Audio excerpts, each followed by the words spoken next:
agora em definitivo. Gravado nos fugitivos estúdios da Unigran, direto de Dourados, interior do Mato Grosso do Sul, a cidade que perdeu no sorteio da vacina da Janssen. Esse é o seu podcast Direito do Mato. Eu sou Fabrício Brown. Só dará errado se você tentar. Aqui é o professor Vinícius de Almeida, e maturidade chega quando você sabe que a Maria Chiquinha foi fazer no mato. Eu sou o professor Fernando Machado e o senhor deu a palavra. Grande era o exército dos que anunciavam as boas novas.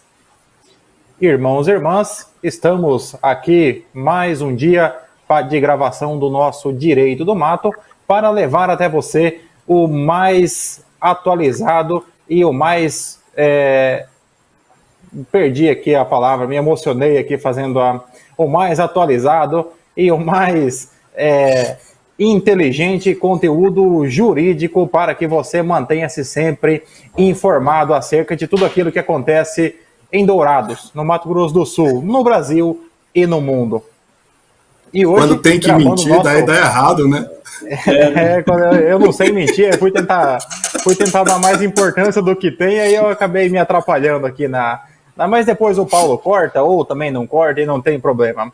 O que é importante nesse momento é que nós estamos aqui para gravar mais um episódio do Direito do Mato, agradecendo sempre a você que nos ouve, que nos acompanha, que nos manda ali sugestões, críticas e que está sempre conosco, trazendo um pouco de carinho nesses tempos de distanciamento social. Fica aqui o nosso agradecimento a você, a Unigran, que nos apoia com todo o aparato técnico, e ao Paulo, né, o mago da tecnologia, que é aquele que permite que tudo isso aconteça e chegue com a melhor qualidade de som e imagem até a sua casa.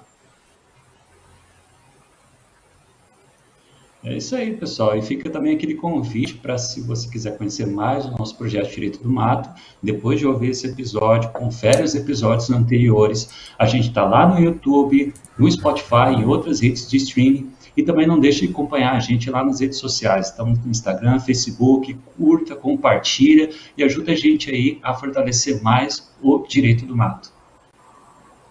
E para você que quer adquirir uma de nossas canecas personalizadas, que não vão autografadas, é só entrar em contato conosco nas nossas redes sociais. Lá que nós diremos como que você pode adquiri-las e entregar no conforto do seu lar.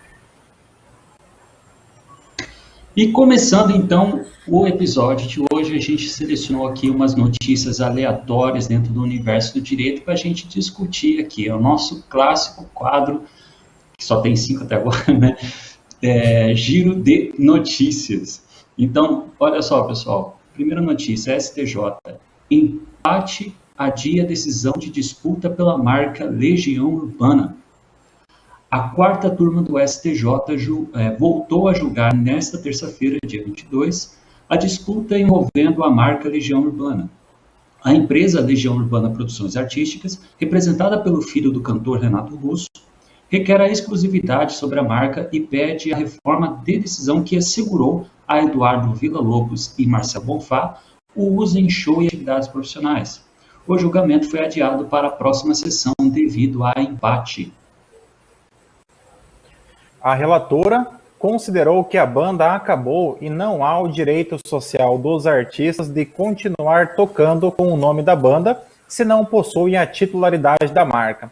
Em voto divergente, o ministro Antônio Carlos Ferreira considerou que não é o caso de requerer que o titular da marca se abstenha de usá-la, e sim de poder utilizar da sua atividade profissional por quem foi e sempre será partícipe da criação e do triunfo da banda, com efeitos na consolidação e valorização da marca. O ministro Luiz Felipe Salomão acompanhou a relatora com ressalvas e o ministro Raul Araújo acompanhou a divergência. Diante do empate, as sustentações orais serão renovadas para que o ministro Marco Buzzi, que estava ausente por motivos de saúde quando os advogados sustentaram, possa votar e desempatar. Assim, a questão será decidida na próxima sessão. E aí nós já podemos saber desses ministros quem eram fãs e quem não eram os fãs da Legião Urbana.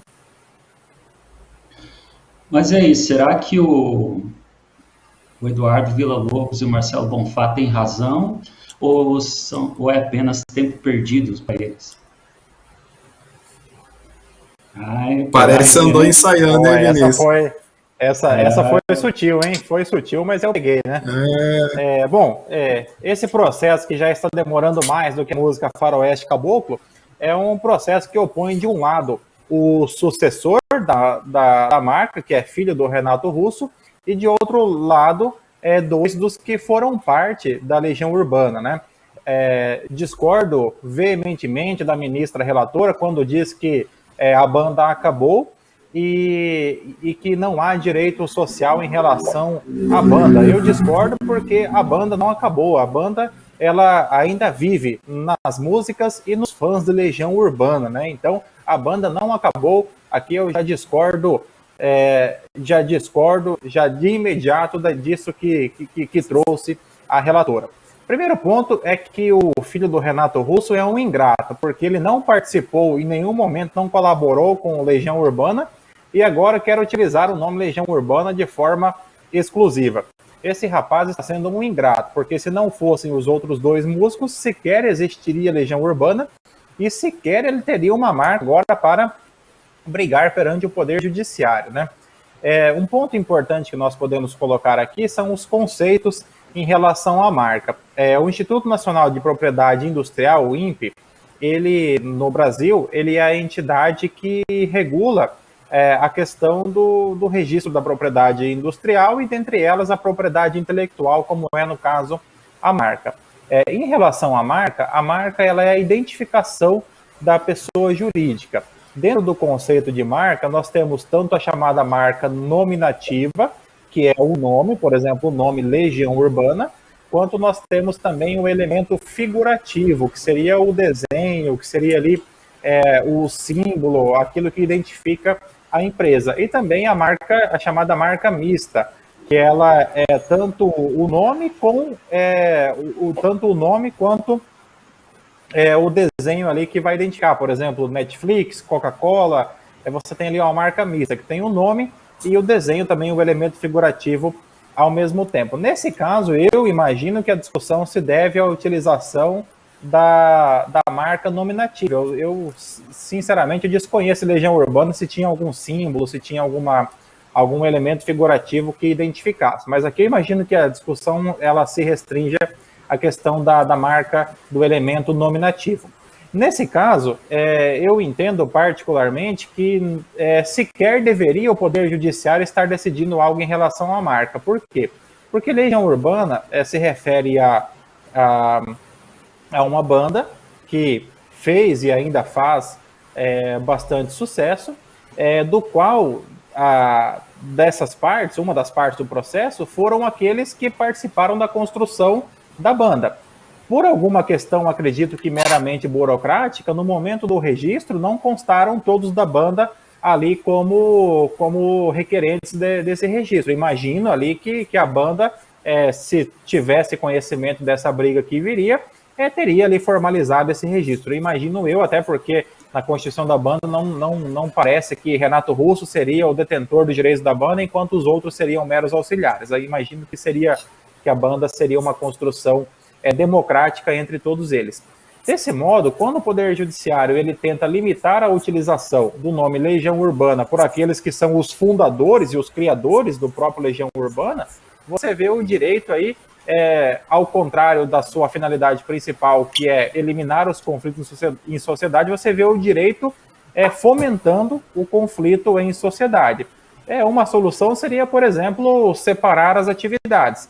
No caso, Legião Urbana Produções Artísticas é uma produtora, então que para as atividades de produção seja exclusiva de utilização dessa pessoa jurídica, mas isso não significa que os criadores, fundadores, os artistas da banda Legião Urbana não possam se apresentar em seus shows tendo como vedada a menção à parte da sua própria história, não só de vida, mas também história artística e profissional. Então essa é a minha opinião. Passo a palavra ao professor Fabrício. O professor Fabrício, que nos tempos de sua juventude inconsequente, ele era um grande fã do Legião Urbana. Juventude e velhice inconsequente. Realmente a Legião Urbana fez parte da minha adolescência e juventude, tanto que tenho aí toda a discografia da Legião Urbana em CD, e o LP da Músicas para Acampamentos, que é um LP duplo, hoje caberia, né, em um CD. Bom, mas aqui a questão principal é que o registro da marca está para a empresa Legião Urbana Produções Artísticas, que por algum motivo foi ficar exclusivamente com o filho do Renato Russo, a pessoa jurídica. E aí, por isso, os dois ex-integrantes, os integrantes da banda que restaram, o Eduardo Villa-Lobos e o Marcelo Bonfá, não têm acesso à utilização da marca. Mas concordo com o que o Fernando disse, eles são co-criadores da marca.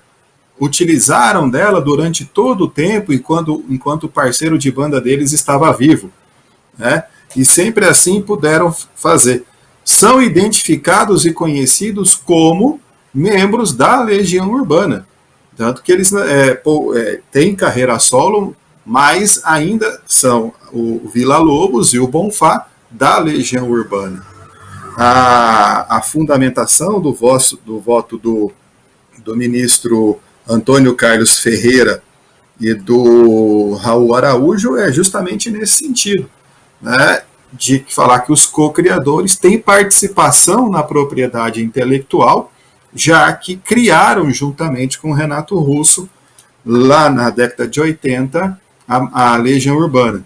E lembrando o Fernando que a Legião Urbana, ela tem um desenho também, que é um violão desenhado pela metade, que compõe a marca Legião Urbana. Então também tem a iconografia aí neste caso. Mas, infelizmente, a discussão fica nesse sentido. A finalidade da marca é justamente, né, proteger algo que alguém possui e que tem valor econômico. Essa é a finalidade do registro da marca. Então você cria um produto, como nós criamos o direito do mato, né, e esta marca ela tem um valor econômico, diria, intangível ainda, porque a gente não sabe quanto que vale realmente o direito do mato. É vergonha mesmo de apurar o valor. Então, aí nesse sentido, você leva a registro para proteger que terceiros queiram se utilizar indevidamente disso. Então, essa é a finalidade, e a marca encontra uma proteção toda, né, aí, dos meus colegas professores de Direito Internacional, no Direito Internacional Privado, através de vários tratados que são fixados de respeito à propriedade intelectual, dado que o comércio hoje, inclusive o direito do mato, que nós temos ouvintes no Japão, na Irlanda, no Paraguai, nos Estados Unidos e no Brasil, por falar nisso, né, que nos ouvem e que podem querer indevidamente, mas não irão, né, se utilizar da marca, daí a proteção, daí a finalidade do registro. O que não encontra aqui no meu sentido guarida a questão do STJ querer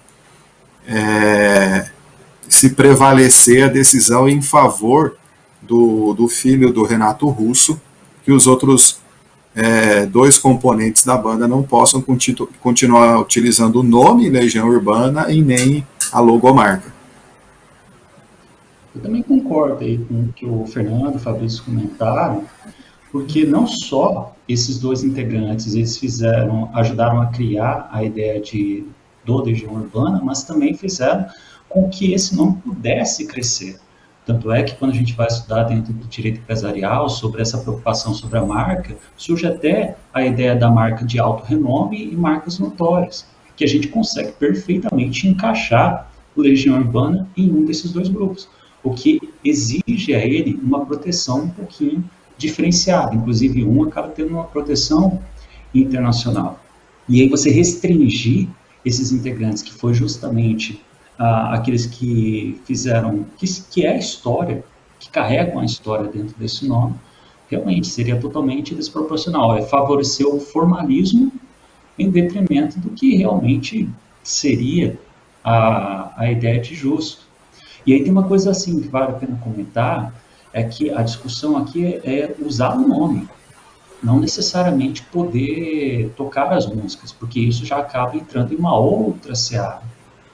Então, é justamente eles poderem se apresentar como legião urbana, às vezes até como tipo uma forma de tributo e tal.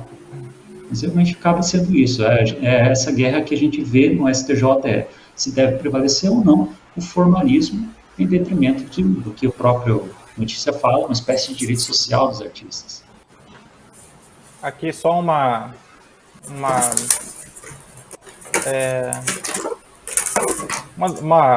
breve menção ao direito internacional.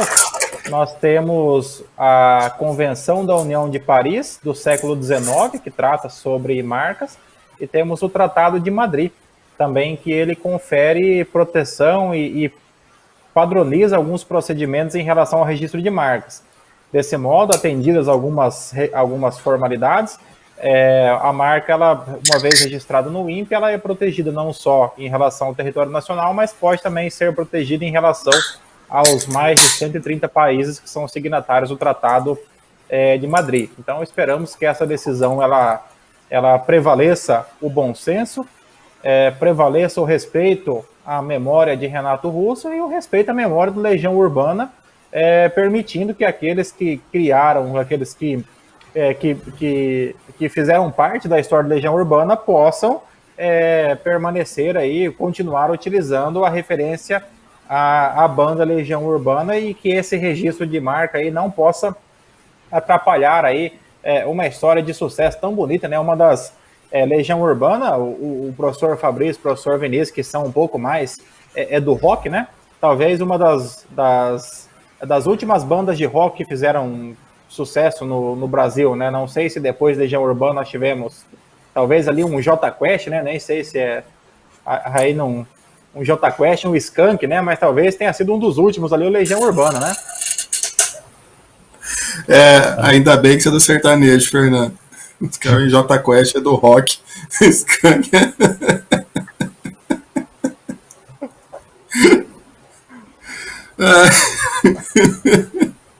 Talvez uma alternativa para a busca de uma solução pacífica aí nesse conflito sobre o uso do Legião Urbana é o que o pessoal de uma outra banda lá nos Estados Unidos fez, que é o Creedence Clearwater Revival. Eles têm uma briga entre os membros vivos. Aí o que dois membros da banda fizeram? Inclusive, é o baterista e o guitarrista. Eu acho que eles fizeram uma outra banda chamada Creedence Clearwater Revival. Eles trocaram uma coisinha no nome. Então, uma sugestão aí para os dois integrantes da Legião Urbana é fazer uma jogadinha e trocar o nome aí.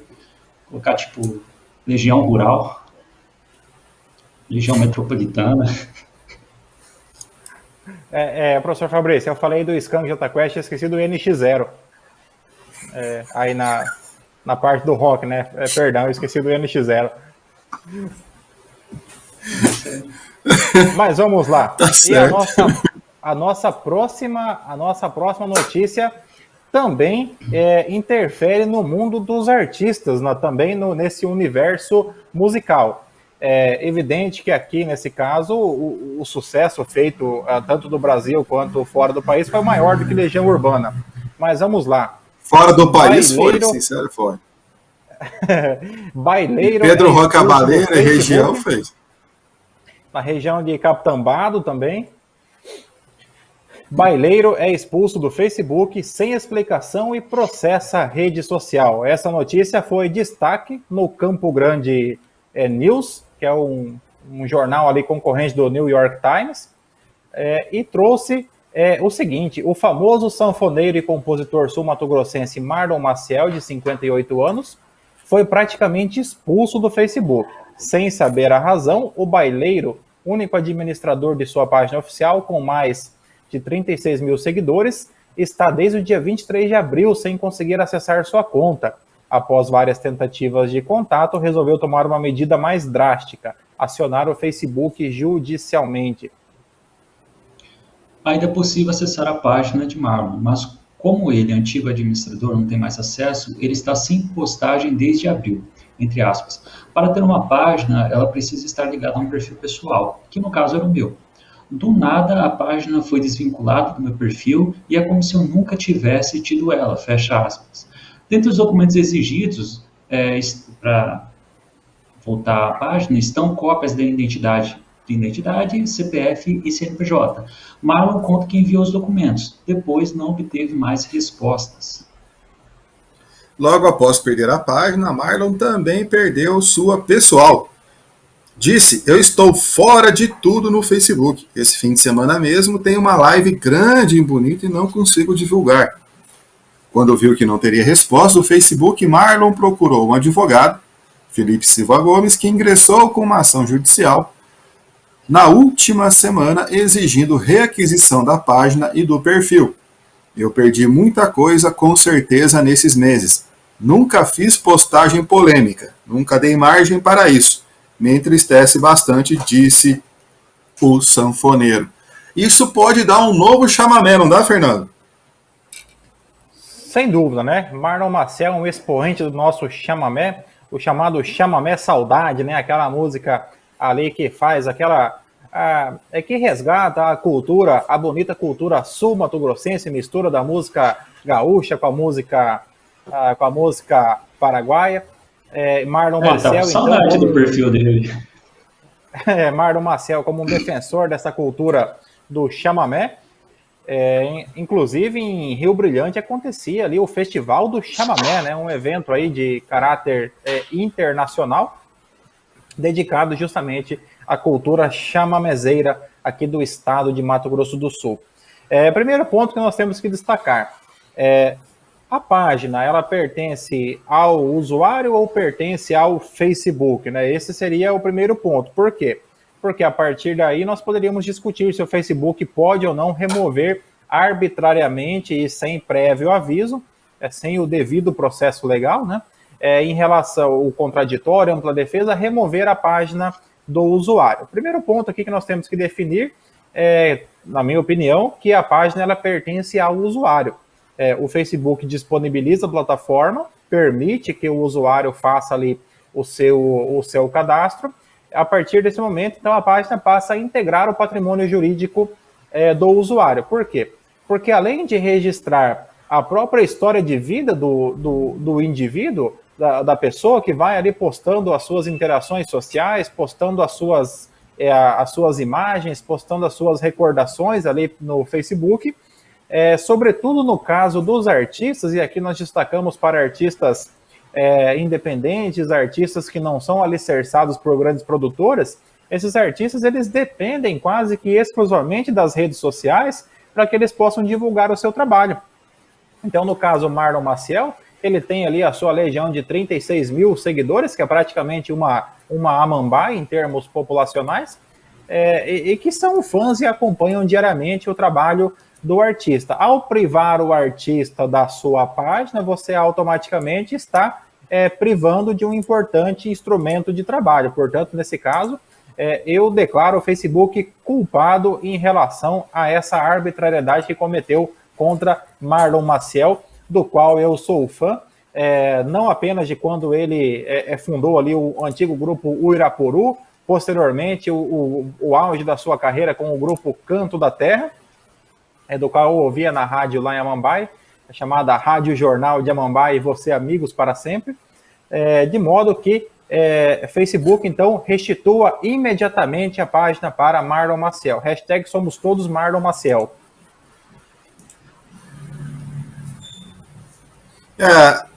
Nisso o Fernando tem razão, somos todos Marlon Maciel. Inclusive, a possibilidade hoje, né, de disposições testamentárias transferindo para outras pessoas a possibilidade de continuar mantendo e administrando a página daquele que venha a falecer. Porque pelo número de seguidores, a quantidade de pessoas envolvidas, isso passa a ter um valor não só pessoal por conta daquilo que está ali, mas também econômico. Então, já é aceito pelo nosso direito a possibilidade de deixar isso estabelecido em testamento. Então significa que o direito já enxerga isso como um bem.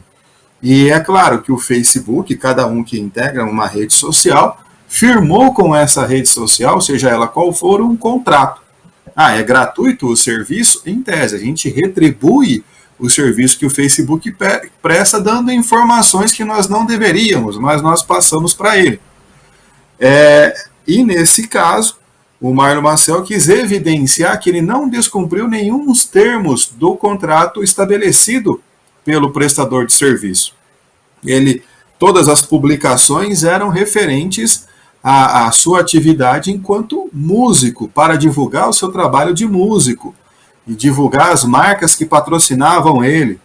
E o fato dele perder o controle sobre a sua página profissional e também depois perder a sua página pessoal demonstram sim aí um descumprimento contratual que o Marlon, comprovando o dano que ele sofreu, seja esse material, inclusive aquilo que ele deixou de ganhar em virtude disso que aconteceu, e até mesmo o moral, né, que é o fato de toda essa preocupação, perda de seguidores, de fãs, de não poderem acompanhar mais o trabalho dele, isso gera a responsabilidade do Facebook indenizar esses danos causados por um descumprimento contratual. O Facebook ele deixa bem claro que enquanto ele existir, você será um membro do Facebook de forma gratuita, porque desde que você não descumpra as suas disposições, você não será excluído. E segundo o Marlon, ele sequer recebeu uma notificação, uma prévia, simplesmente perdeu o acesso de forma direta. Eu acho que talvez nessa discussão aqui a gente pode fazer uma separação sobre como é que a gente pode ver como você é dentro do Facebook. Porque quando a gente tenta trazer isso para essa era digital, o direito para a era digital, nesse caso, por exemplo, do Marlon, a gente tem duas situações bem interessantes. Primeiro, ele tem um perfil pessoal e tem essa página. A gente poderia dizer, assim, com base em algumas leituras de direito digital, que, por exemplo, o perfil pessoal está relacionado com o direito de personalidade dele. Agora, a página estaria relacionado com a ideia de proveito econômico. Então, a gente conseguiria encaixar, por exemplo, em uma relação de direitos reais, ou então até de propriedade intelectual. O próprio Fabio estava comentando, ele é um bem, no final das contas, quando o cara, o profissional, ele cria essa página. Hoje em dia é muito comum contrato de compra e venda de página de Facebook, por exemplo, de perfil, esses perfis assim, não profissional, mas esse perfil de comédia, por exemplo, que existe, ele acaba sendo objeto de negociação. Então a gente consegue também ver dentro do próprio Facebook a possibilidade de você ser tratado ora como direito de personalidade, que é o teu perfil pessoal,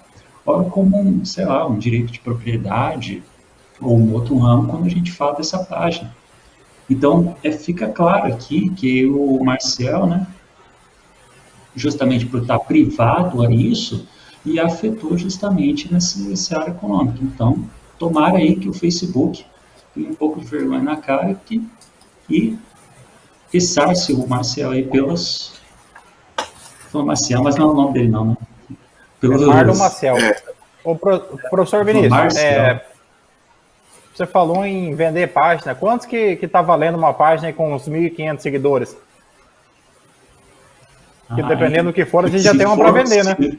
Se for no interior do Mato Grosso do Sul, eu acho que tá na promoção, tá barato. Quem quiser, é só mandar mensagem. Aqui, já que falamos... Tá fazendo de tudo para comprar a bicicleta.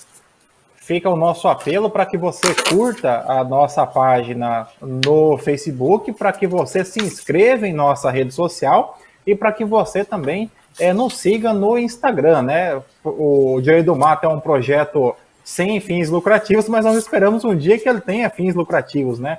Nós precisamos que você humildemente curta a nossa página para que ela vá agregando valor ao longo do tempo, né? Então fica aqui o nosso pedido.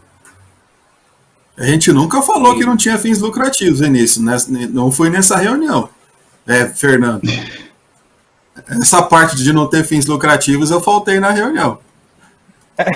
A gente só não tá ganhando porra nenhuma, mano. Então, é porque até agora eu não vi nada, então por isso que eu achei que não tinha fim lucrativo. Não, mas pode ser que um dia tenha, então ele não pode excluir a possibilidade. Por enquanto ainda é. Tem que deixar a mente aberta aí, vai que um dia vai. Bom, vamos pular aí para a próxima notícia, então. Continua com os artistas ainda na notícia. Papagaio domesticado há mais de 20 anos deve permanecer com tutora. A 8ª turma civil do TJDFT determinou a anulação de auto de infração do Instituto do Meio Ambiente e dos Recursos Hídricos do Distrito Federal, IBAMA, que estipulou apreensão e multa pelo porte de papagaio que vivia sob os cuidados de sua proprietária há mais de 20 anos. Uma vez que não foi identificado qualquer tipo de maus tratos contra a ave, o colegiado concluiu que devolvê-la à natureza lhe causaria mais malefícios do que mantê-lo no ambiente doméstico. O desembargador relator pontuou que o papagaio encontra-se em ambiente doméstico há mais de 20 anos e não foi relatado qualquer sinal de maus tratos ou comercialização ilegal de animais no auto de infração. Abre aspas, assim, tendo em vista que a ave está mais adaptada ao ambiente ao convívio doméstico do que a vida silvestre, não se mostra razoável retirá-la do habitat em que viveu a maior parte da sua vida para arriscar uma adaptação na natureza, concluiu. O magistrado destacou que este é o entendimento do Superior Tribunal de Justiça com base no princípio da razoabilidade, que de forma excepcional tem reconhecido a possibilidade de manutenção do animal silvestre em lar doméstico, quando seu retorno ao habitat natural lhe ocasionaria mais malefícios do que benefícios, especialmente nas hipóteses em que o animal permaneceu por longo período afastado da natureza.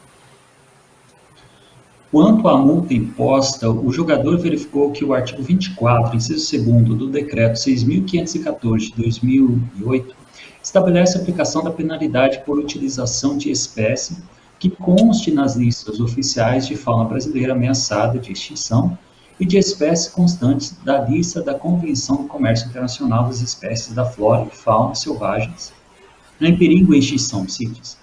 Não é o caso do papagaio verdadeiro, encontrado em poder da autora. Eu acho que aqui para começar... Agora não, não, pera aí, agora vocês imaginam essa mulher chegando no presídio, aí com as outras detentas vêm conversar com ela, por que você... eu tô aqui por tráfico, eu tô aqui por porte de arma, eu tô aqui por homicídio, eu tô aqui por porte de papagaio.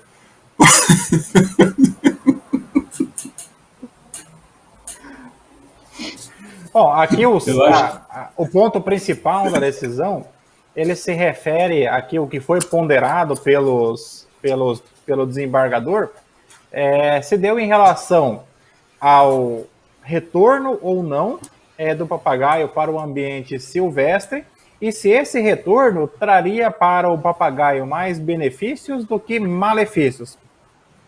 Pelo que ficou comprovado pelo depoimento do papagaio, conforme foi ali constou não foi verificada a situação de maus tratos.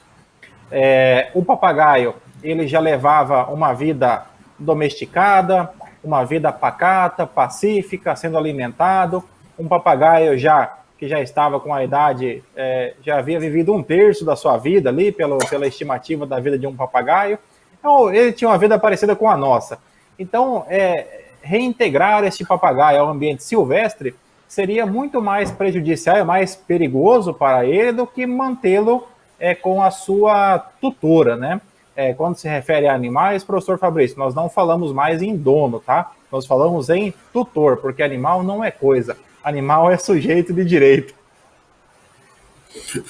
Primeiro eu queria saber aonde que a nossa vida é pacata, sossegada, tal, igual a desse papagaio aí.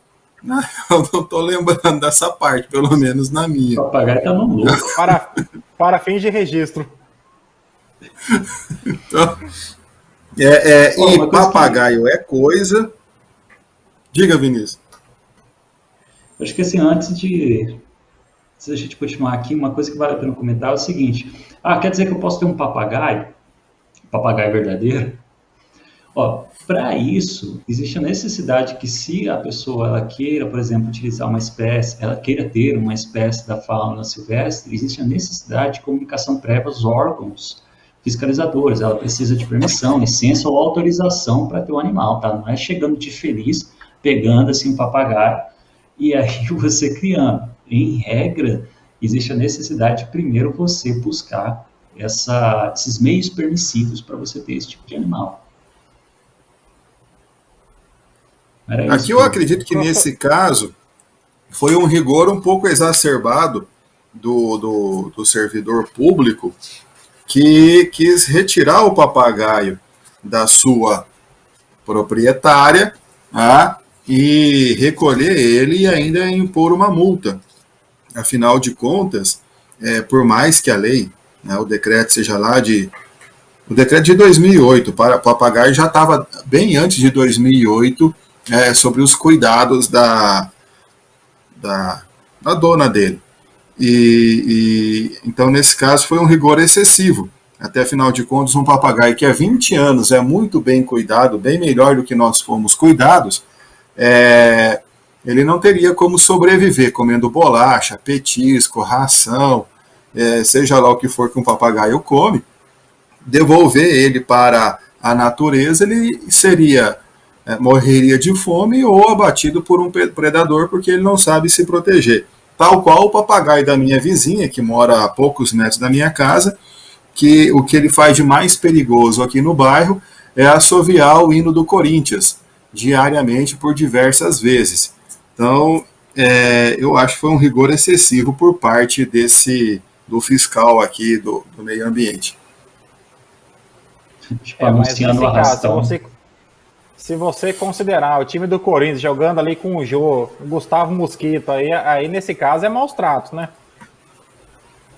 Pera aí, o Corinthians ganhou hoje, tá, Fernando? Considerando que hoje é quinta-feira, dia 24, nós estamos gravando isso. Não é mérito do Corinthians, é demérito do esporte. Professor Vinícius, uma última pergunta para encerrar esse assunto. Nesse caso, considerou o Poder Judiciário que o fato continuar falando, poxa, quer encerrar? Que estar o papagaio há mais de 20 anos ali vivendo junto à sua tutora, que então o fato não seria um fato considerado um fato ilegal por parte da sua tutora. Estaríamos diante de uma incidência da chamada teoria do fato consumado, em que você torna legítima uma situação apenas pelo lapso de um período razoável de tempo? Então, pela teoria do fato consumado, a ideia é que uma determinada situação que é descrita como antijurídica, quando ela é reconhecida, quando ela é denunciada, mas se passou-se tanto tempo de que ao ponto de que você for anular, torna ela, na verdade, injusta. Então, a ideia do fato consumado é justamente isso. Tudo bem, foi errado? Foi, mas se passou tanto tempo que se você acabar agora, fica pior do que já estava. É assim, mais ou menos dizendo. No direito ambiental, regra geral, não se aplica essa ideia do fato consumado, principalmente quando a gente fala em licenciamento ambiental, porque seria basicamente perdoar, por exemplo, o poluidor. Só que nessa situação a gente vê meio que a aplicação da teoria do fato consumado. Como a notícia falou, o Fabrício comentou também, você tem decisões do STJ que vai reconhecer isso. E é nessa ideia, tudo bem, é um animal silvestre, mas passou tanto tempo domesticado que ele perdeu essa característica de saber viver na mata. Então, jogar ele de novo na mata, por mais bonito que seja, no final das contas só vai causar mais prejuízo, que no caso seria a morte mais rápida desse animal.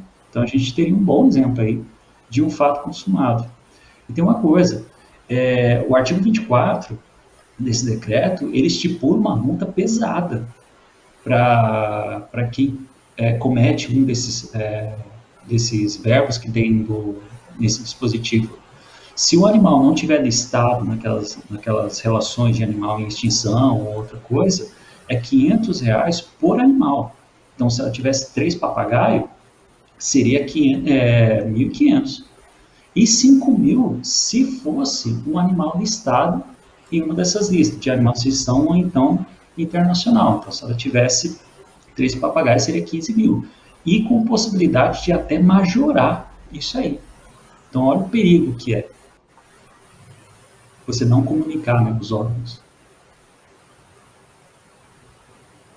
Não, se comunicar vai multado, então é melhor não comunicar, ué.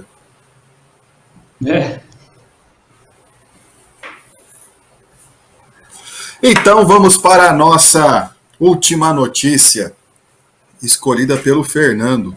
Justiça nega pedido de advogado para trocar a placa de carro com as letras GAY. O Tribunal de Justiça do Distrito Federal e dos Territórios acolheu um recurso que considerou improcedente um pedido para substituição da placa de um automóvel com a combinação de letras GAY, gay.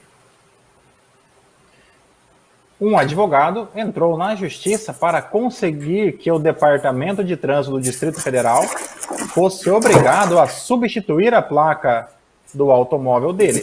O autor do processo alegou que a combinação de caracteres tem lhe ocasionado situações constrangedoras por onde transita, oriundas de atos homofóbicos. Na primeira instância, o juiz que analisou o caso considerou o pedido procedente e condenou o Detran-DF a fornecer uma nova placa ao autor da ação no prazo de 1 mês. No entanto, a autarquia distrital entrou com recurso, acatado pelos magistrados da segunda instância.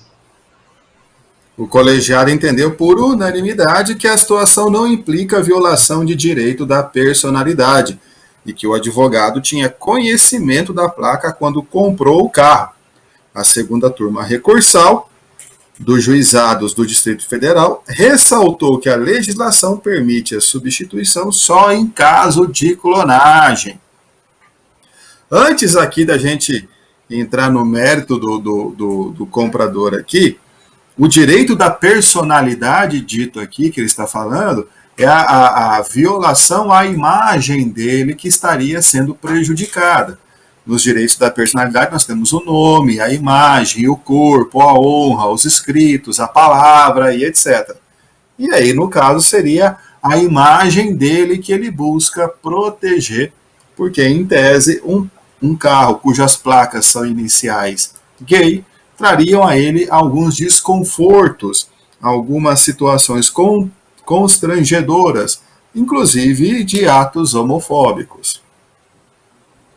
Tem uma teoria na direito de personalidade, que fala a teoria das esferas da personalidade, né? Que fala quanto mais próximo de uma esfera do indivíduo, maior a proteção. E a primeira esfera, se não me falha a memória, é a ideia da publicidade, né? A forma como a pessoa é vista perante terceiros. E aí, realmente, nesse caso... Bom, aqui nós teríamos que analisar, então, o conceito de direito da personalidade.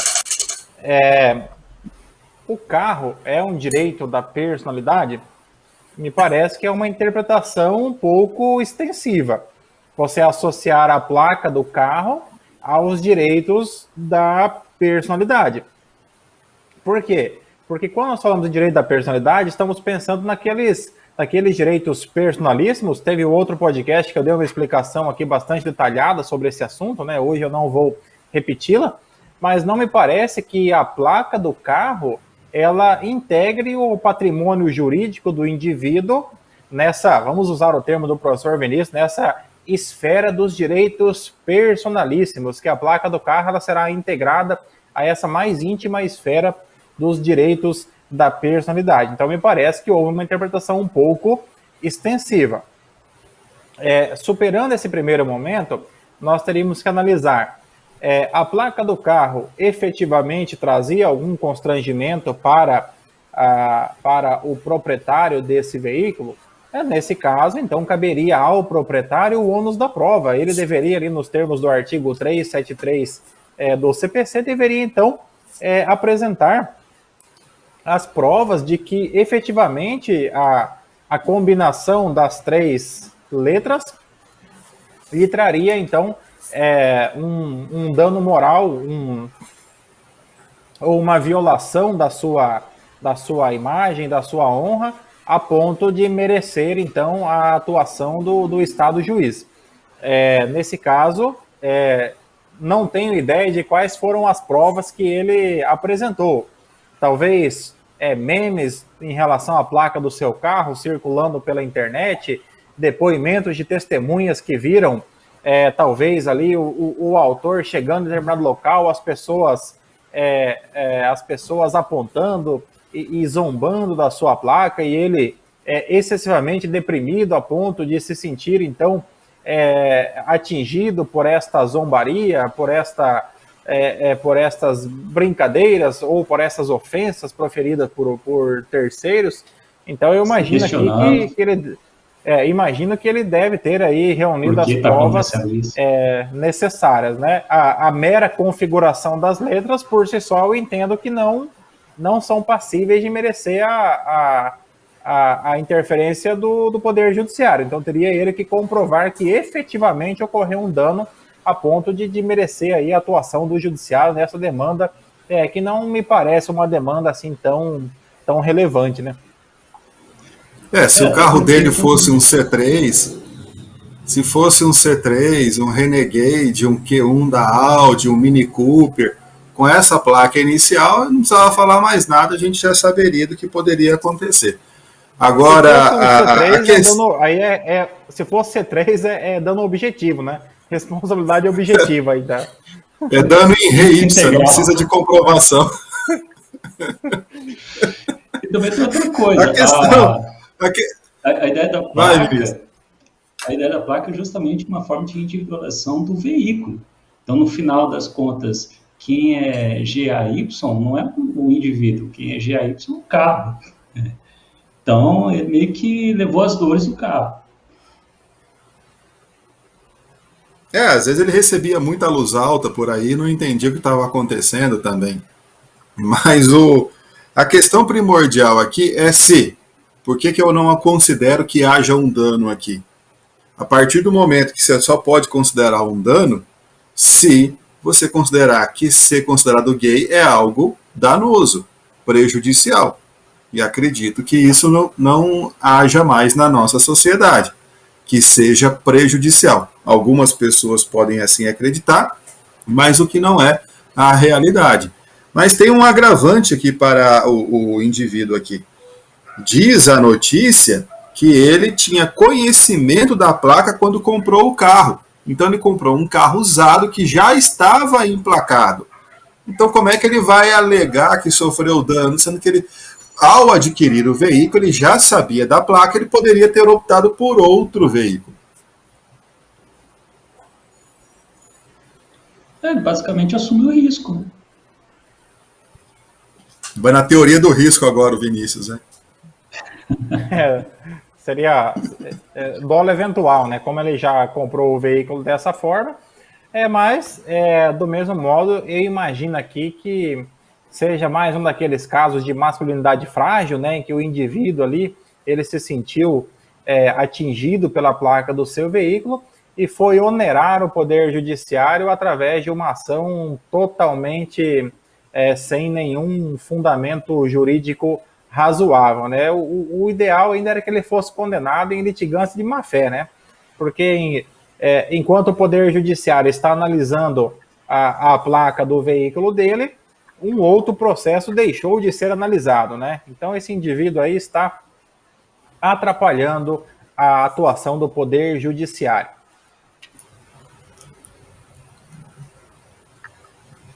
E quando fica silêncio, a gente já sabe o que fazer. É hora de terminar, né?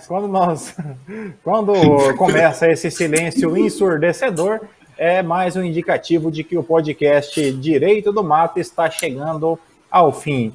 E já que estamos, então, na reta final do nosso podcast Direito do Mato, a você, irmão, irmã, que nos ouve, que nos acompanha, fica aqui mais uma vez o nosso agradecimento pela sua companhia, pela sua audiência, pela sua participação.